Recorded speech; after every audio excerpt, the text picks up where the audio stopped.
Welcome into Studio B for this quick stretch break that really addresses some of the parts of the body where we tend to experience common ailments or chronic pain and discomfort. And those include the eyes, the head with headaches, the neck, the fingers and wrists, and the feet and the ankles. We might also work in a little bit with the spine. Let's jump in straight away by bringing both of your feet flat on the floor and sliding forward slightly in the chairs so that there's an element of alertness and attention to the spine. Find a resting place for your hands on the lap or the knees. And then without moving any other part of the body, we're going to begin working with the eyes and what we call eye movements. So we'll begin to imagine a clock face in front of us. And without moving any other part of the body, lift your eyes to 12 o'clock. And begin to trace a clockwise circle around the imaginary numbers on that clock face. Moving smoothly and unrushed as you try not to skip or jump over any of the points on that imaginary clock face. Just gently stretching and toning the muscles that surround the optic nerve.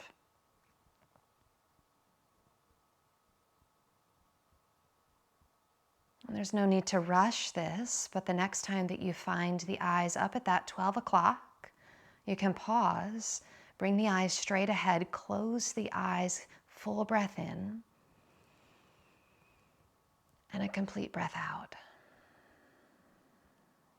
We'll reverse that movement with counterclockwise circles. So once again, opening the eyes and without moving any other part of the body, lifting the eyes up to 12 o'clock. And then moving 11, 10, 9, and continuing around that counterclockwise direction.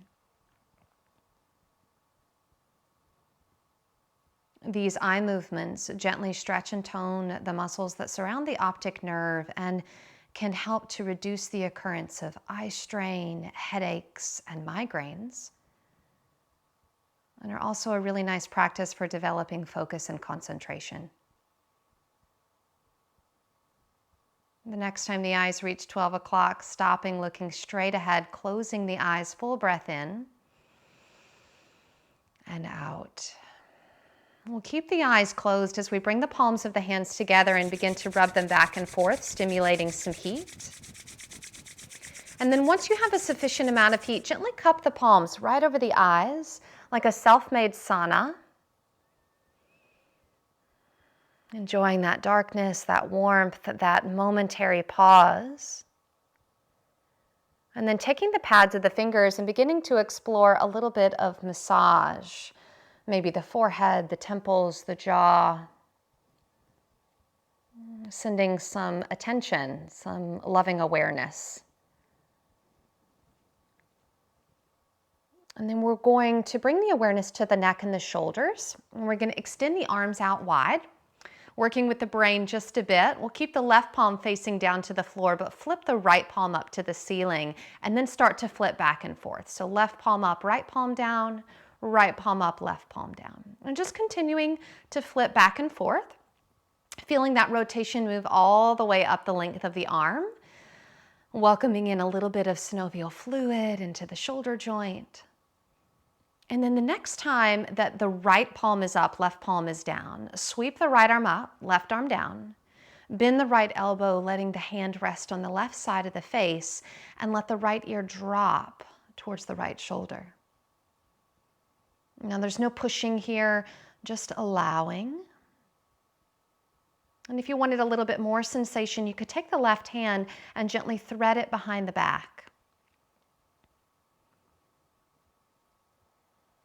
Writer and speaker Pico Iyer has mentioned that in an age of speed and acceleration, there is luxury in moving slowly. And then we'll gently release the left hand, release the right arm, let the head return to neutral, and take a breath there as a pause. Just full breath in and complete breath out. And then we'll re-extend the arms and take that for the second side. So left palm up, right palm down, and starting to flip back and forth. Just nice little movement through the shoulder, a little bit of working with the mind as we focus on flipping the palms in opposite directions. And then the next time left palm is up, right palm is down, sweep left arm up, right arm down, left hand to the right side of the face and left ear to left shoulder. And there's no pushing here. We're not striving to get anywhere in particular, just allowing the body to be here and breathing mindfully. You have that option to perhaps thread the right hand behind the low back, just a little added sensation if that's of interest. And then we'll begin to gently release the right arm, the left arm, let the head float back to center. And again, that mindful breath, breathing in, knowing you're breathing in. And breathing out, conscious that you are breathing out. If you close the eyes for that breath, go ahead and open them. We'll take a little bit of hand movements here, great for carpal tunnel or any arthritic tendencies. Spreading the fingers wide like webs. Then curving in that first knuckle for what we call claw. Creating a beak by bringing the fingers together and fingers to thumb. And then paw, thumb tucks in, fingers over the thumbs. We'll keep moving through that 4 movement sequence. Web, claw, beak, and paw. And just keep moving through the web, claw, beak, and paw at your own pace. We'll go for about a minute here. These simple hand movements are really good when we spend a lot of time typing, texting, and can struggle with some of the symptoms of carpal tunnel or arthritis, the pain, the numbness. These simple movements can have a really profound impact on reducing some of those symptoms. Let's take about 2 more rounds of that web, claw, beak, and paw. And then after that next round, shake it out. And then we're going to bring the awareness into the spine. Do a little bit of spinal breathing. So we'll bring the arms up like field goal posts. As you inhale, the arms press back, the heart lifts up. As you exhale, the arms come together, spine rounds, chin tucks. Let's take 5 more rounds, inhaling, opening, and exhaling to close. Whole spinal breathing here. This is rooted from one of the foundational Qigong practices. Incredibly nourishing for the spine. 2 more rounds here. Just taking a few moments to nurture these different regions of the body, moving slowly and consciously. Nice tall spines here as we take of our awareness all the way down to the feet. And I'm going to slide back in my chair just so I have a little bit more of a rooted foundation for the pelvis, and then start to rock up onto the tops of the feet and back to the heels. And just rocking forward and back, warming up through the ankles, stimulating some circulation, movement of the lymph in the lower body. And the next time you rock back on your heels, we're going to shift into some windshield wipering by rocking the feet from side to side while we're still on the heels. You may notice that the whole leg actually wants to kind of join in on the action, and we let that happen. No need to resist that. And then we'll take our windshield wipers, make them European. So bring the big toes together and then the big toes apart.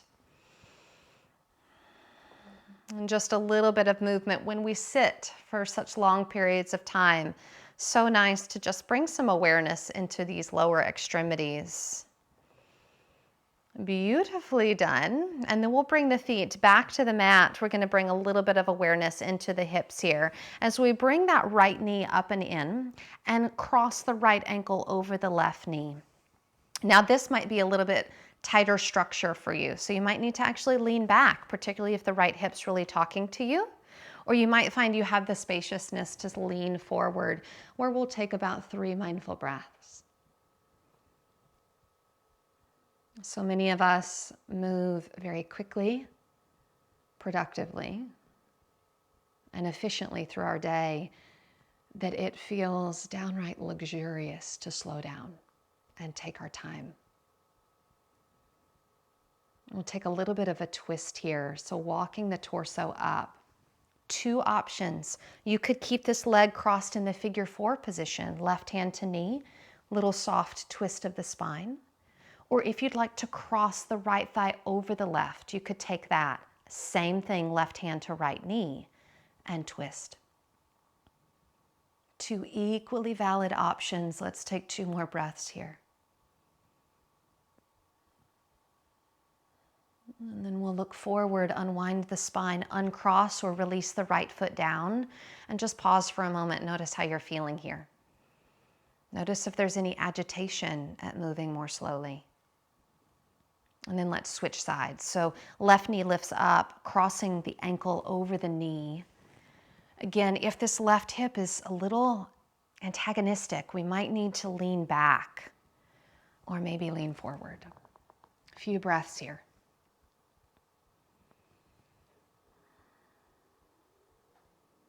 We live in an age where there are lots of opportunities to be distracted, for the mind to flit from one thing or another. And so another form of luxury can be simply paying attention to what you're doing right here, right now.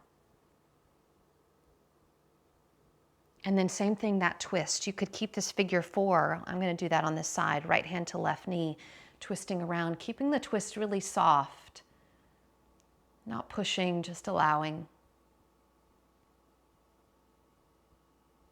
And then coming back to center, uncrossing, bringing both feet onto the ground. I'm going to slide back in my chair, soften my spine, give myself about 30 seconds to center before we close the practice. Breathing in, giving myself permission to breathe slowly. And breathing out, giving myself permission to exhale slowly. Breathing in, giving myself permission to be aware that I'm breathing in. And breathing out, giving myself permission to be aware that I am breathing out. Knowing that sometimes luxury is in the little things, like slowing down and paying attention to one thing at a time.